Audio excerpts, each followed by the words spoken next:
Next game, Ravens at the Texans. The line opened up Ravens -5. It's up to 7. So who do you like in this game? I like the Ravens. There's no reason to bet Bill O'Brien in this spot. I mean, the Ravens just smashed the Browns. The Texans just got crushed by the Chiefs. Like that explains the line movement. And I think in this case, it's warranted. Like expectations for the Texans coming into this year was that they'd continue to be competitive without DeAndre Hopkins. But like you just said, we're seeing kind of what has happened with Hopkins being gone now. And it's really just not pretty overall. And Houston's defense had trouble containing Patrick Mahomes and Clyde Edwards-Helaire. Now they have to face Lamar Jackson and the triage of Mark Ingram, J.K. Dobbins, and Gus Edwards. I think they'll be able to replicate that success, and if not, improve on it, because Jackson's mobility just is – it's such a bad matchup for this Houston defense. I think there could be a little look-ahead factor for Baltimore, though. They're prepping for Monday Night Football in Week 3 against the Chiefs. I don't think that they'll necessarily be doing that at this point, because the game they just played was so non-competitive that they, at the end of that, may have started looking ahead to, hey, we're going to play the Texans this week. So I don't think it's a major factor, but it's something that needs to be said. But overall, the Ravens have the better offense, defense, special teams, coaching staff. Like they check off every box. There's no reason they shouldn't win this game by 7+. So I'm on the Ravens for 3 units. You could probably convince me to do more. I love fading Bill O'Brien. It's one of my favorite activities we do on this podcast. Well, can I convince you to do less? Like I'm actually on the Texans here. I mean, maybe I'm making a big mistake by betting Bill O'Brien, but I think that, first of all, I think this line's too high. This line opened up -5, as I said before. The advanced spread on this game was 6. So, going through 2 key numbers there. DVOA says it should be -4. My numbers say -5. So I think this line's too high. Like the Ravens obviously are one of the better teams in the NFL, but are the Texans one of the worst teams in the NFL? Like, I mean, they got embarrassed by the Chiefs to open the season, but Andy Reid had extra time to prepare, and I think you could say the Chiefs are the best team in the league. So I think the Texans are not a good team, but I don't think they're one of the worst teams in the NFL. Like, they're not the Jets, they're not the Dolphins, they're not the Jaguars. I think they're going to finish like 6-10, 7-9 this year. And so a team that goes like 6-10, 7-9, I don't think this should be +7 at home. Again, even against the Ravens. So that's one thing. Second thing is the Texans have had more time to prepare for this game than the Ravens. Now, like, you could argue like, hey, Bill O'Brien having extra time to prepare, it doesn't mean anything, but it's, he does have assistant coaches, and Deshaun Watson is is a smart guy. So I think that having those 3 extra days could mean something.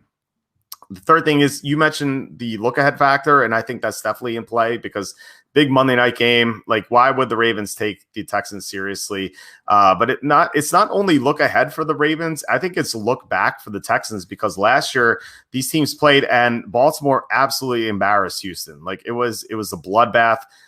So I think Houston getting throttled like that could be a nice revenge angle for the Texans. So I think there's a chance that this game is close, and the Ravens kind of like, the Ravens kind of like make some mistakes and like struggle a little bit. I know John Harbaugh teams typically don't do that, but I think this is kind of a weird situation. And I know it's hard to bet against the Ravens after what we saw last week, but that was Harbaugh having extra time to prepare. So I think that, I think things could be a little bit different this week. And we had a question earlier asking if there are going to be any traps this week. I think this is the trap. Okay. Now, if I tell you we had this exact same conversation before week 11 last year, you were on the Texans, and I tried to talk you off the ledge, and then they got smacked by the Ravens. Does that change your opinion at all? I'm assuming not, because this is an entirely new season. But yeah, I do like your point about them looking back. I do think that could have an impact. The look ahead, the look back. So I can see where you're coming from. I just can't bring myself to bet Bill O'Brien, not after betting on Adam Gase last week. Like, I'm still mad at myself for that. Yeah, I get it. And, I don't want to bet too heavily on O'Brien versus Harbaugh. So this is going to be like 1 or 2 units at most. But I do remember that conversation. I do remember how ugly that game was. But, and what's scarier is that the Texans had Hopkins in that game. Now they won't. But I think the Ravens were more motivated back then to win that game, whereas this time, like I don't know, like are they going to be 100% focused for the Texans? Like maybe, but I think there's a chance that they're also, looking ahead to playing the Chiefs. So I think that could happen. So, I'm playing the motivational angle, and I'm playing against betting against this public money. There's like close to 90% of the public money is on Baltimore. So I don't know. I think there's I think there's at least an argument for taking the Texans. Yeah, no, I can get it. And the point that I think resonates with me the most is when you look back for the Ravens game last year, the Ravens were still proving themselves. So I appreciate Doug's comment here, because that's how I felt when you said that first. But yeah, no, I can get the look back. So I see where you're coming from. Like I'm obviously not going to change sides, but if you're right and that's the reasoning that ends up being the logic behind it, I totally see it. Yeah, so it's not a big play for me. It's not going to be in the super contest in any of our entries. So let's move.